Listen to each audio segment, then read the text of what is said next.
You think you rested last night. You opened your laptop after a 12-hour grind, queued up 3 episodes, scrolled 2 apps at once, and went to bed at 1 in the morning feeling exactly as hollow as when you started. Then you woke up tired and called yourself lazy. You're not lazy. You've been handing your recovery time to things that quietly drain it. And by the end of this, you'll know the difference between filling a gap and actually closing one. Here's the trap you walked into. Your brain runs 2 completely different modes, and they feel almost identical from the inside. One is focus, the sharp state where you're building, coding, training, writing, shipping. The other is supposed to be its opposite, the loose, drifting state where your mind wanders and wires itself back together. You've been told the opposite of work is your phone. So every time you stopped working, you reached for a screen, and the screen never let you drift. That's the part nobody explains. Scrolling looks like rest because you're sitting still, but your eyes are tracking. Your thumb is moving. Your attention is being yanked from one microspike to the next, faster than any task you do all day. A short video ends, and the next one is already loading before you decide to keep watching. You didn't choose 40 more minutes. The machine chose for you.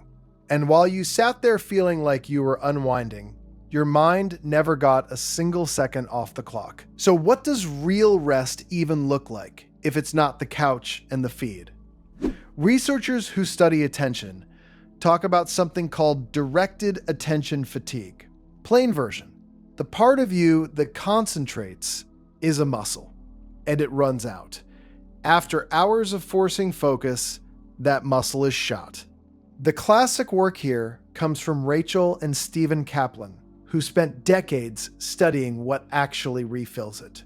Their answer was almost embarrassingly simple. The muscle recovers when you let your attention go soft, when it drifts on its own toward things that hold you gently instead of grabbing you hard.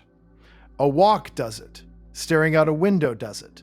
Cooking something with your hands does it. The feed does the opposite, because every swipe is engineered to grab. You don't drift on TikTok, you get dragged. Picture 2 versions of the same evening. In one, you finish work and you go for a slow walk with no podcast, no goal, just streets and sky.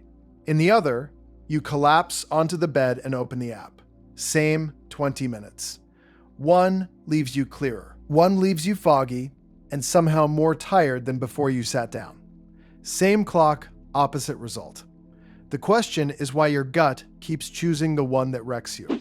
Because distraction is cheap and rest is quiet. Your tired brain wants the cheap hit.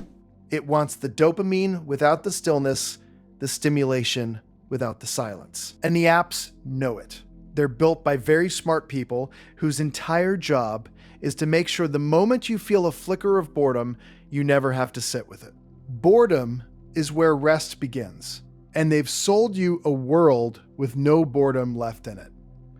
Now, somebody listening is already pushing back. They're thinking, a good game, a long session with friends that genuinely relaxes me, and you're telling me it doesn't count. Fair.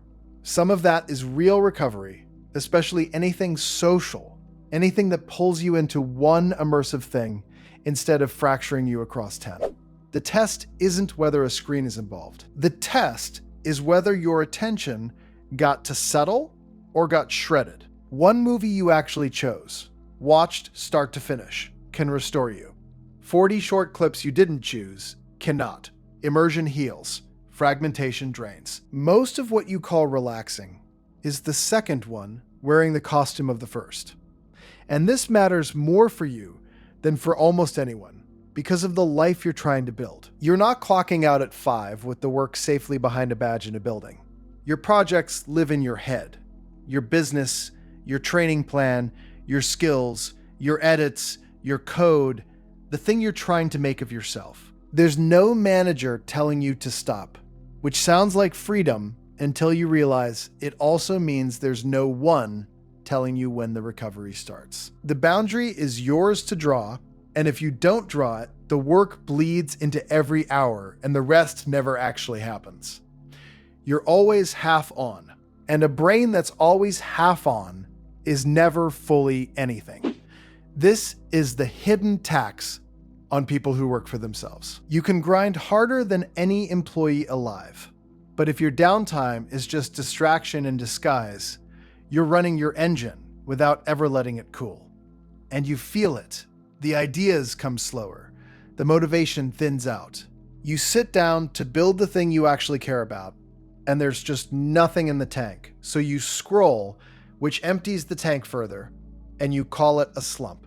It's a recovery you keep skipping because you swapped it for noise. Think about the last time you took a real break from a project. Not a scheduled vacation, just a few days where you genuinely stepped away. Then you came back and saw the obvious fix you'd been blind to for weeks. The work didn't change. You did. The distance gave your mind room to see the whole shape of the thing instead of the one corner you'd been pressing your nose against. That distance is exactly what nightly scrolling never gives you. You stay nose to the corner even when the laptop is closed, because the noise keeps your attention locked at the same useless zoom. There's a quieter cost too, and it's the one that catches people years in. When you never let your mind go idle, you lose touch with what you actually want. The wandering state isn't only where ideas come from. It's where you check in with yourself, where you notice you've drifted off the path you set, where the small voice that says, "This isn't it," gets loud enough to hear. Drown that voice in 8 hours of input a day, and you can spend a whole year building something you never really chose. You'll be productive and lost at the same time. That's a worse outcome than burnout, because at least burnout tells you something's wrong. So, how do you take it back? You make rest a thing you do on purpose with the same seriousness you give the work. Start with one ugly truth. Real rest is often a little boring, and that's the feature. The drift your brain needs only shows up when nothing is grabbing it. So you have to build small windows where nothing is allowed to grab you. 20 minutes with no input. A walk where the phone stays in your pocket. Lying on the floor while a thought finishes itself. It feels useless. It's the opposite of useless. That empty space is where your mind files everything, where the problem you couldn't crack at your desk quietly solves itself while you stare at a wall. You felt this already and waved it off.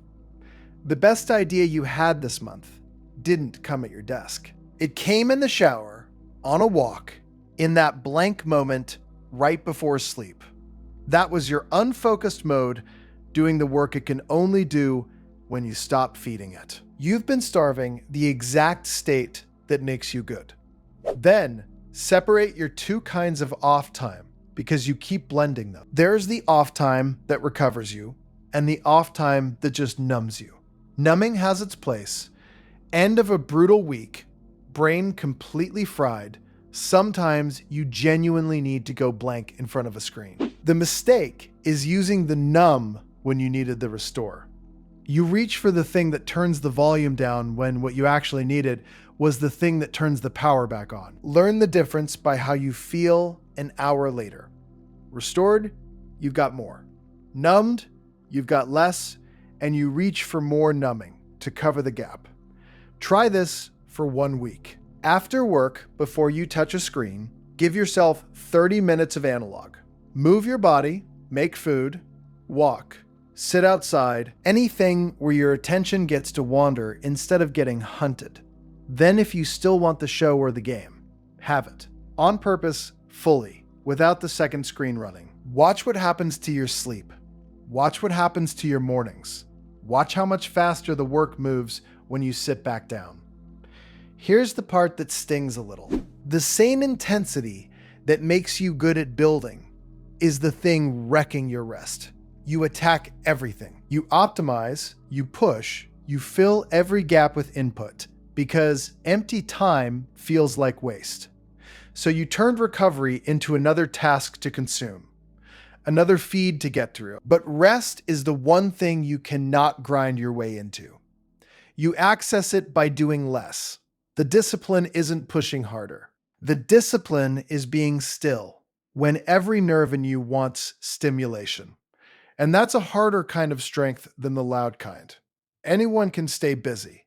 Busy is easy. Busy is the default the whole world is nudging you toward. Sitting in 20 minutes of quiet with no notification to check.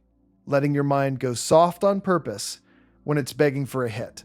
That's control most people never build. That control is what lets you keep going for years instead of burning bright and flaming out by 26.